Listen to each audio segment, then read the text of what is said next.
Doctor Zubaida Rahman রাজনীতিবিদ নন, তবুও তিনি রাজনীতির বাইরেরও কেউ নন। সোশ্যাল মিডিয়ার বিস্ফোরণ তাকে নিয়ে গড়ে তুলেছে এক ভিন্নধর্মী আলোচনা। যিনি কখনো জনসভায় বক্তৃতা দেননি, কখনো দলের কার্যালয়ে বসেননি, অথচ দেশের প্রতিটি কোণায় তার নাম উচ্চারিত হচ্ছে।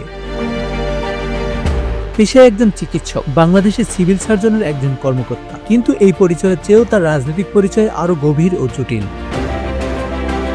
তিনি বিএনপির ভারপ্রাপ্ত চেয়ারম্যান তারেক রহমানের স্ত্রী। বেগম খালেদা জিয়ার সংকটময় মুহূর্তে তারেক রহমানের দীর্ঘ অনুপস্থিতিতে জুবাইদা রহমানকে নতুনভাবে মূল্যায়ন করছে বিএনপির সমর্থক মহল। এই মুহূর্তে জিয়া পরিবারের দৃশ্যমান বহু দায়িত্বই যেন নীরবে এসে পড়েছে তার উপর, বিশেষ করে চিকিৎসাধীন খালেদা জিয়ার বিশেষ এই সংকটময় মুহূর্তে। জন্ম 1972 সালে সিলেটে। বাংলাদেশের সামরিক ও রাজনৈতিক পরিবারের সন্তান জুবাইদা। তার বাবা রিয়ার অ্যাডমিরাল মাহবুব আলী ছিলেন বাংলাদেশের নৌবাহিনীর প্রধান। পরে হুসেইন মোহাম্মদ ইরশাদের সময় যোগাযোগ ও কৃষিমন্ত্রী হিসেবে দায়িত্ব পালন করেন। তাদের পরিবারের আরেক উজ্জ্বল নাম এমজি উসমানী, বাংলাদেশের মুক্তিযুদ্ধের সর্বাধিনায়ক। অর্থাৎ জন্ম থেকে তিনি রাজনীতি, রাষ্ট্রনীতি এবং সামরিক নেতৃত্বের মধ্যেই বেড়ে উঠছেন, যেমনই বেড়ে উঠেছেন তারেক রহমান। প্রশ্ন উঠতেই পারে, একজন চিকিৎসক যিনি যুক্তরাজ্যে থাকেন, তিনি কিভাবে বাংলাদেশের রাজনীতিতে এত বড় আলোচনার কারণ? উত্তর, খালেদা জিয়ার এই সংকটকাল এবং তারেক রহমানের অনুপস্থিতি। বেগম জিয়া শারীরিকভাবে দুর্বল, দলের অভ্যন্তরীণ নেতৃত্বেও দেখা দিয়েছে সংকট। এই অবস্থায় বিএনপির সমর্থকরা তাকাচ্ছেন এমন একজনের দিকে যিনি পরিবারটির প্রতিনিধিত্ব করতে পারেন। অনেকে মনে করেন জিয়া পরিবারের ভবিষ্যৎ রক্ষায়, পরিবারের সম্মান ধরে রাখতে এবং রাজনৈতিক অস্তিত্ব টিকিয়ে রাখতে জুবাইদার সামনে আসা সময়ের দাবি।